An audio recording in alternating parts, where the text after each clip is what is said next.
Thank you, Mr. Speaker, for granting me this opportunity. Agbedi Yetemne Frederick is my name. I represent Sabama Kerimo Federal Constituency. It's Uncle Me, I'm from Bayelsa State.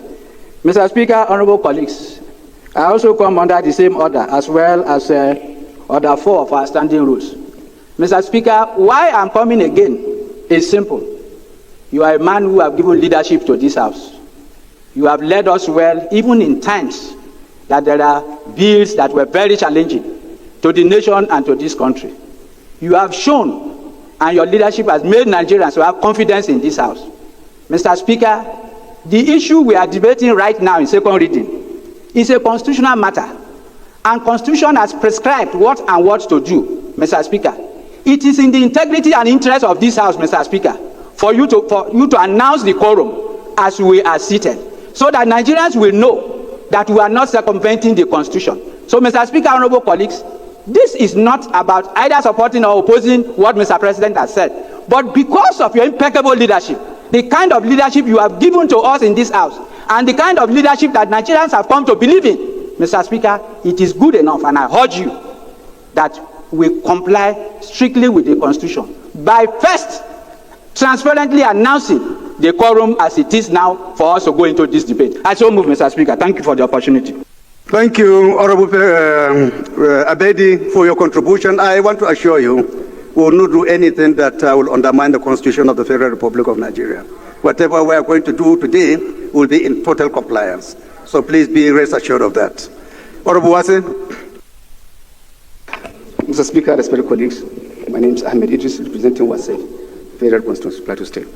Mr. Speaker, respected colleagues, first I want to appreciate you for the leadership you are giving to this House. And I want to thank you because you have traversed even the areas of difficulty. One of the areas that you were able to navigate the House and the country put us together was the issue of tax bill. You did exceedingly well. And today, too, I believe there's nothing to worry. I want to believe those who are raising this question know that we had the opportunity when we went into executive session.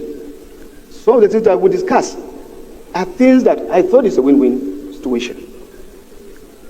And I will prefer that the leader of the House, as he stood to have spoken or to have given some opinion, maybe to roll out some of the areas that will also help. Because as far as I'm concerned, sir, if I have to speak my mind, I'm one of those that suffered this very, very decisive decision in Plateau State.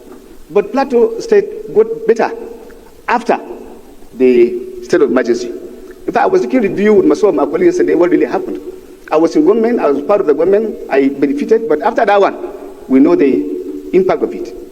For the country, it was good. For the country, as far as I'm concerned, because of the economic sabotage that is going to affect every one of us, nobody can take his eyes away from that. I want to believe that Nigeria must move forward. We are not yet at the point of voting. So the point of what are being raised, until we get to the point of voting, that is when possibly that clause could be asked. But for now, we are supposed to consider what is before us, and what is before us is the request by Mr. President to tackle the issue or to approve for him for rivers. Until we get to that one before we now begin to talk about quorum. I want to beg that we should discuss in the interest of this country, and that's much better. Thank you very much, sir. This is my own simple contribution. Thank you very much. Honorable Philip Abese, is he around? I think you also want to make a contribution as well as an amendment, right? Yes, Mr. Speaker. So please go ahead. Thank you very much, Mr. Speaker. Distinguished honorable colleagues. My name is Honorable Chief Dr. Philip Agbese. I represent the good people of Ado, of Boku, Ogbadibo Federal Constituency. Mr. Speaker, I'm from Middle Belt, Nigeria. Mr. Speaker, it has been established by all Nigerians and the international community that indeed there's a problem in Rivers State. Mr. Speaker, it has also been established before this Parliament through the letter that you just read that a state of emergency was declared by Mr. President, and that is already in force in Rivers State. Mr. Speaker, this Parliament, when we came on board, was christening the People's House. And one of our major achievements in this House has always been to provide solutions to problems as far as the country is concerned. We are all aware of the doughty challenges that face us today, the state of our democracy, and we are here as a people, as representative of Nigerians, to provide solutions and to ensure that our democracy works for the people of our country. Mr. Speaker, it is in that vein that I want to make a recommendation to what Mr. President has sent to us. Yes, it would have been good for every one of us to behave the way we wanted to do. But because of our collective interest and the way we have buried our personal sentiment to work for Nigerians, we have said we'll work in line with the Constitution and to work with the tools that are available to us towards building a greater Nigeria. Mr. Speaker, it is in that respect that I want to say that the recommendations made in the proclamation by Mr. President, that in the wisdom of this House, that we play with it in a way and manner that it will help to build our democracy and make Nigeria a better place. And my recommendation is that we have seen in time past when this country was at the point of precipice, where national committees were set up. And we have also seen in time past, even when there are no constitutional provision, the doctrine of necessity was invoked, to give life back to the country. And it is in that vein that this state of emergency has been declared in Rivers State, not because Mr. President hates any of the groups involved, but because Mr. President wants something better, for our country. So, Mr. Speaker, I want to recommend that a national committee be set up to comprise of the executive, members of the parliament, and eminent Nigerians, like we have seen in the past where during the election we had General Salam Abubakar and His Eminence Bishop Hassan Kuka coming together to ensure that there is peace across the country. That we make, as part of the recommendation to support the letter by Mr. President, that a committee of eminent Nigerians be set up to mediate, to ensure that there is peace in Rivers State. So that within the period of the emergency rule in Rivers State, the Parliament, working with the executive and other eminent Nigerians, will ensure that we all work together to make sure that the things that led to the emergency rule in Rivers State does not resurface after a period of time. I so submit, Mr. Speaker. Thank you very much for the privilege. Thank you, Honorable Abese. Is there anyone who is in support of this position of amending this particular request of Mr. President to include, among others, Constitution of the Peace and Reconciliation Committee? Anyone who is in support of this? Yes, Honorable Ibrahim. Thank you, Mr. Speaker. Honorable colleagues, I remain Honorable Kabir Ibrahim Tukura, and I represent the people of Zuru, Fakai, Dankosago, and Sakawa Federal Constituency of Kebbi State. This morning I rise to second the motion as moved by my brother, Honorable Philip Agbese. Thank you, Mr. Speaker. Those who are in support of this additional insertion into the request of Mr. President should say aye. Aye. Those against should say nay. There is have it. Amendment. It's an amendment now, but we need to get support of people to say they are in support of the amendment. Thank you. So those who say this, the ayes have it. For the amendment. Now, for the amendment. Now it's my pleasure to call on Honorable Etabone to speak on also an area he wants to amend concerning the request of Mr. President. Is he around, please? Don't delegate and finish. Yes, please go ahead. Honorable Benedict. Delegated people already. Let me not bother my head. Somebody's mic is on, please. Can we check? Okay, please, you're good to go now. Mr. Speaker, Holy Ghost fire. Mr. Speaker, and my dear colleagues, my name is Ben Etanabene. I represent Okbe, Sapele, Uye Federal Constituency. Mr. Speaker, this my constituency is situated in the most peaceful and politically stable and growing economically state in Nigeria, the big hard state called Delta State. Mr. Speaker, I'm happy that given this opportunity, I need to state that Delta State for a very long time has not experienced all this Atlantic virus that is affecting some of the states in recent time close to the Atlantic Ocean. So, Mr. Speaker, I thank you. The topic before us is the proclamation of emergency government in Rivers State. Mr. Speaker, I listened attentively to the message of Mr. President, and I cannot but agree that the bottom line is for peace to come to Rivers State. Whichever way it comes, legitimately, the ultimate goal is to have peace in Rivers State. And this position was even given credence to the Rivers State governor when he said a time ago that no sacrifice that he cannot make for peace, to come, to Rivers, State. We must embrace that idea of the governor, and indeed, as pushed forward by Mr. President. However, Mr. Speaker, Mr. President has invoked Section 305 of the Constitution of the Federal Republic of Nigeria. I do not want to go into academic debate on what Section 305 is all about, but it's a proclamation, for an emergency rule. However, Mr. Speaker, I have some few amendments, to make.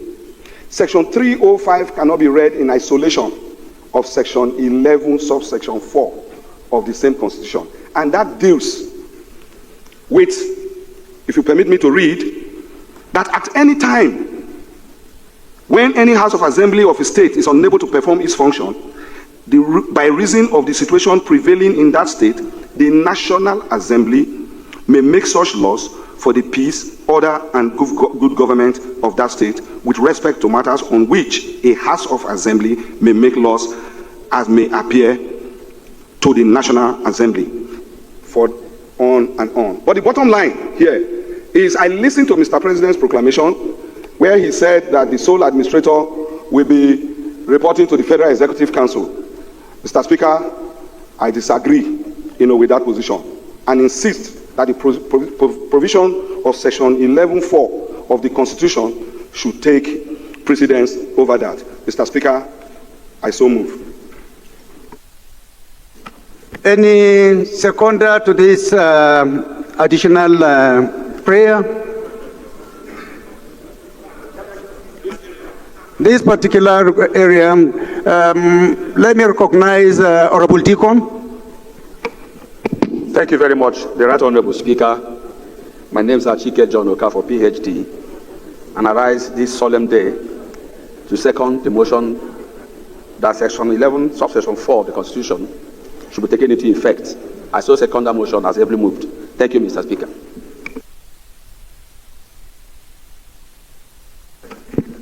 Honorable colleagues, this is an additional area of request that Honorable Benedict is requesting the House to add on the request earlier presented by Mr. President. So those who are in support of this additional insertion into the request should say aye.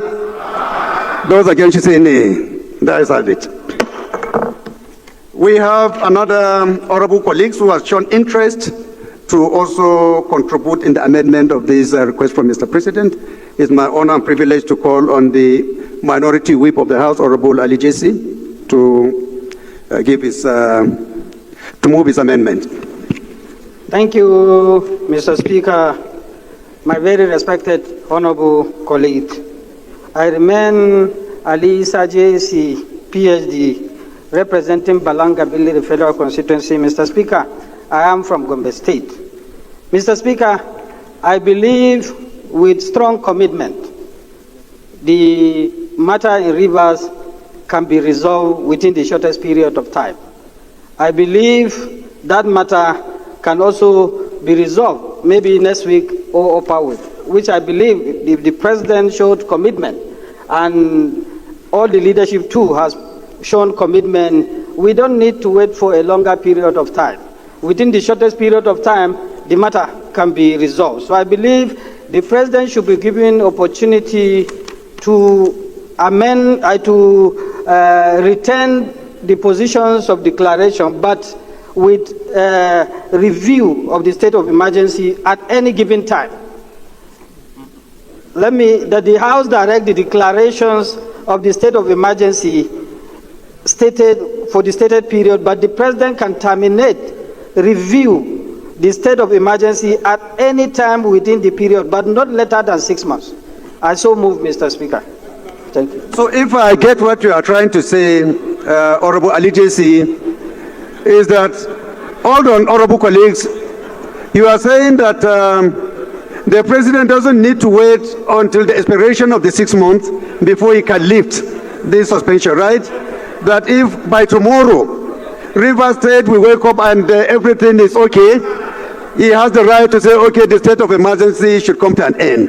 So rather than just tying us to 6 months, you are saying at any given time, between the first day after the passage of this particular request, the president is at liberty to lift this suspension. Is that what you are saying? Okay, please can we get somebody to second? Honorable Miriam. Thank you, Your Excellency, Mr. Speaker, distinguished honorable colleagues. My name is Right Honorable Miriam Odinaka Onoha.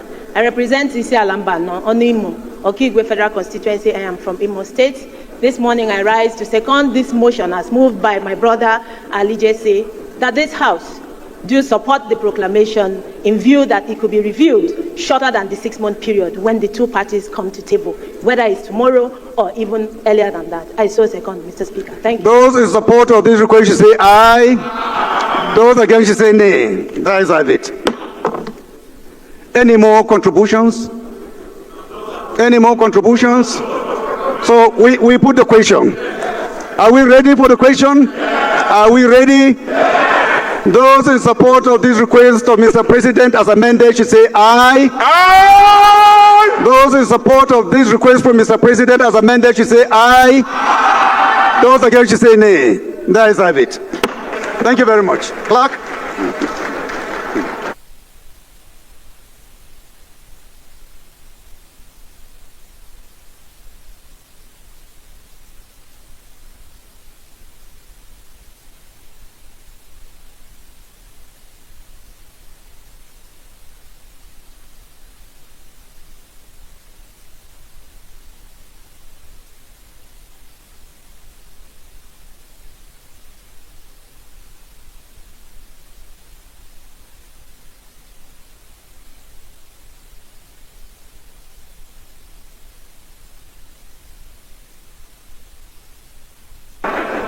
The leader of the House, please can you move for the suspension of our rules to adopt the votes and proceedings of today's plenary? Mr. Speaker, I'm Professor Julius Ihovere, ON DSSRS, Distinguished Service Star of Rivers State, so you know the DSSRS. I also move that we suspend our rules to enable us adopt the votes and proceedings from today's plenary. I so move.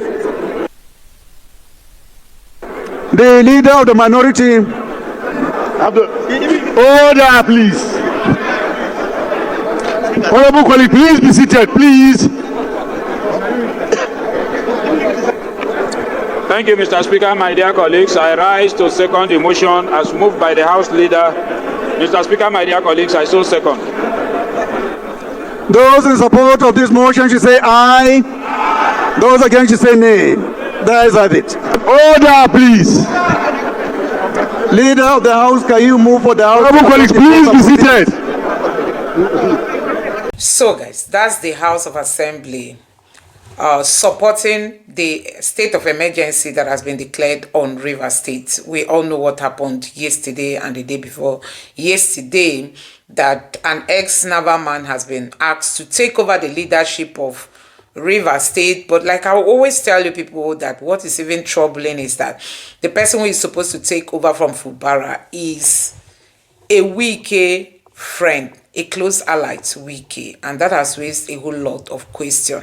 He's not even from Rivers State, like I heard. He's not from Rivers State. So the question remains, does it mean there is no ex-military man, assuming it must be a military ruler, a military administrator?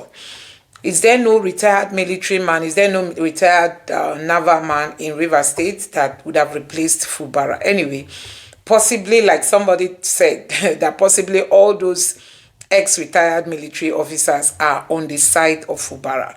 Because it will just take, I don't even know, it takes somebody who does not understand what peace is to be supporting Wike.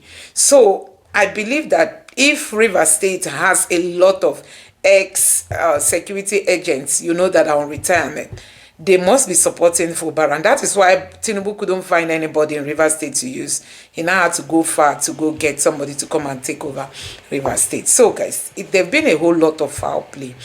Although people have been shifting a lot of the blame on the National Assembly, that Tinubu had like a closed-door meeting with the National Assembly. I don't know if it's those from the House of Reps or those of them on the Senate floor, that he had meeting with them, meaning this was like a discussion they all agreed to. And yesterday came and when Nigerians didn't see any reaction from the National Assembly. Not until today. Now they are saying they are in support.